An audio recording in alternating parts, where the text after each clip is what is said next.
Sponsored by Supcase. The two de facto big Android phones are the Pixel 9 Pro XL and the Galaxy S25 Ultra. And on paper, there is a clear winner.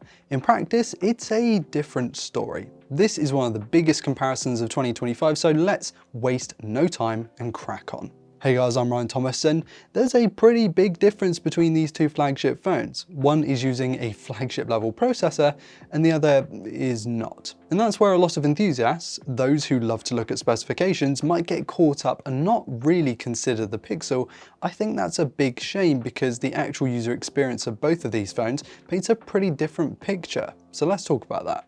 And if you want to keep your S25 Ultra in pristine condition, protected from knocks, scrapes and dirt, you'll want to check out the latest cases from this video sponsor, Supcase. Supcase provides a range of options for the S25 series to suit any lifestyle, including the rugged Unicorn Beetle Grip for maximum rugged protection, while still showing off the color choice of your Galaxy S25. This case supports ultra-shock absorbent TPU bumpers and is MagSafe compatible, boasting 1.81 kilogram force magnets.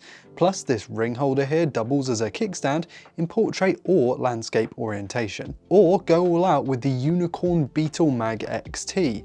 This ultra-durable case features unbendable polycarbonate and a zinc alloy camera cover that can also double as a kickstand. The camera window has been tested over 30,000 times. Better still, you get MagSafe charger support without any disruption to the S Pen thanks to the built-in iron plate. That is not the case with most magnetic charging cases for Samsung Ultra phones. The UB Grip and UB Mag XT are exclusive to the S25 Ultra, giving you the protection you need to keep your device safe and looking fantastic. So check out these and other great cases from Supcase at the link in the description below. Thanks to Supcase for sponsoring. Now back to the video. Here are the benchmark scores for both devices. It's not even a contest. And if you are a super sweaty esports mobile gamer, there's only ever going to be one device out of these two for you. But if, like me, you dabble in 3D titles now and then, but aren't super reliant on the absolute best performance, Google's Tensor G4 is more than capable of actually making a really good high-end experience. Despite the Pixel stating it has 33% more RAM at 16GB, this extra 4GB is strictly for AI purposes, and in the real world, there is no advantage to having that extra memory outside of the AI workloads. They are physically huge phones. They have superb displays, probably the best panels you can buy on a smartphone right now. They have big batteries, and of course they cost a pretty penny too. There's only around a $100 difference at MSRP for the same 256GB of storage, though of course you can drop down to the 128GB Pixel if you want to, where the base model for the Galaxy is that 256 option. Physically though, one's obviously quite round and the other is obviously quite more square. Combining the shapes with the materials and the finish choices here, I found the Pixel Pro XL to just be considerably more comfortable than the Galaxy Ultra. Though it must be said that phones this big should not have flat sides in my opinion. That's just not ergonomic. Looks cool, but it's not ergonomic. Though I imagine a lot of you will be running cases on these phones because, well, they're huge and very expensive. And if that's the case, then the shape is going to matter far less to you because you're adding to that. Those sharper display corners though allow for the larger usable surface area with the Galaxy Ultra, which means you can cram more info on the display with that phone. In YouTube content, I found the Pixel 9 Pro to get brighter in SDR, which is basically most content on YouTube. But in HDR, my goodness, that Galaxy just went crazy with the brightness. It's like looking into another world. Though of course the benefit of this much higher peak HDR brightness is going to be limited to some specific content. You're not going to be disappointed with either of these displays though.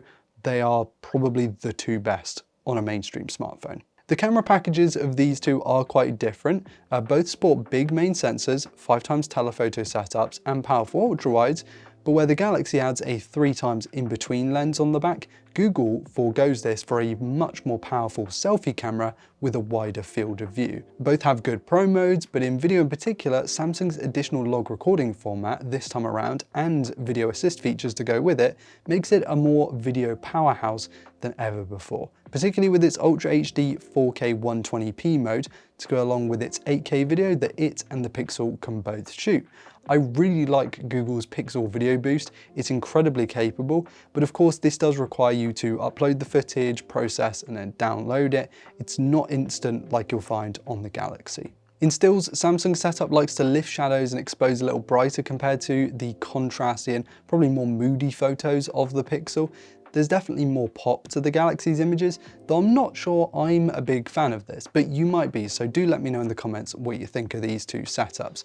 In some images, it works out great, but I also think there are times when I do just want a bit more character.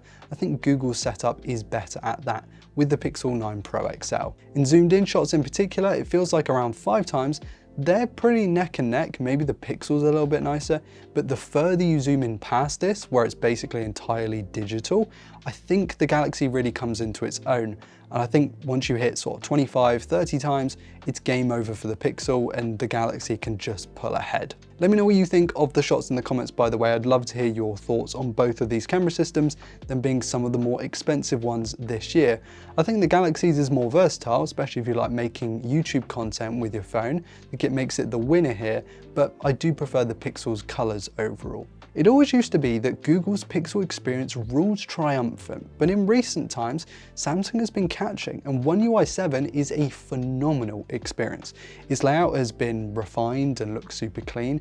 Animations feel super smooth, they feel like they've been sped up a bit and smoothened, and I like the way that Samsung has its page settings for all of the Galaxy AI features. It breaks everything down and allows you to toggle it all from one menu.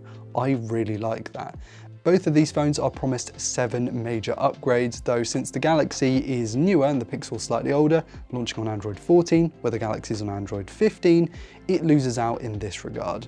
I don't think you can go wrong with either software though, but I'd say Samsung wins it here. Whilst both in-display fingerprint scanners are good, the Galaxy's is just that hair quicker. I also found the haptics to be a hair sharper too. I've had zero connectivity problems with either of these phones over LTE, 5G, Bluetooth or Wi-Fi, so that's not a problem.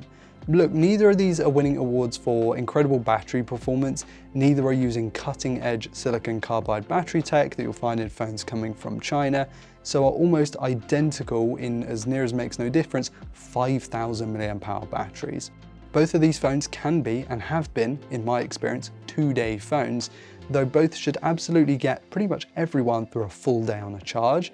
They have slightly underwhelming battery charging tech, in my opinion. They trade blows up and down the spec sheet here, but TLDR, if you charge your phone overnight, it doesn't matter which you go with, they'll charge overnight, no problem. But if you're the sort of person who really needs a quick top up every now and then, whilst neither are particularly great, the Samsung has the quicker wired charge rate. Look, I don't think the Galaxy Ultra this year really feels that Ultra, and that's mostly because it stagnated and allowed other phones to catch up, namely the ones from OnePlus, Vivo and Xiaomi in the last year or so. The Ultra's unique S Pen and DeX features are seriously powerful, and though there might not be loads of people who are clamoring for these features, there are going to be a few who absolutely use them every day, and for those people, the Galaxy Ultra is basically the only phone on the market for them. There have been a few deals on the Pixel 9 Pro XL. I've seen them for $100 to $200 off, which makes it a little bit more palatable to me. But considering the price is incredibly close to the Ultra, and the fact that it lacks a lot of the things that the Galaxy does compared to those Chinese phones as well, it makes it a tough sell for me. Especially as this year, you don't get that much more with the XL than you get in the smaller and far more affordable Pro. So for this comparison, I have to give it to the Galaxy. It is just the better phone overall, even if it's still a little underwhelming this year. Let me know which of these two you'd be picking up, or would you avoid both? If it was me, I'd probably go with the Pixel just because I like the colors physically. I mean, look at it, it's pink, and also the colors of the camera. But the Galaxy is just so versatile and powerful, it's hard to say no. Whilst you're down there in the comments debating these smartphones, be sure to hit like if you enjoyed today's content, and of course subscribe to never miss another upload. Thank you all so much for watching. I've been Ryan Thomas, and I will catch you later. Cheers.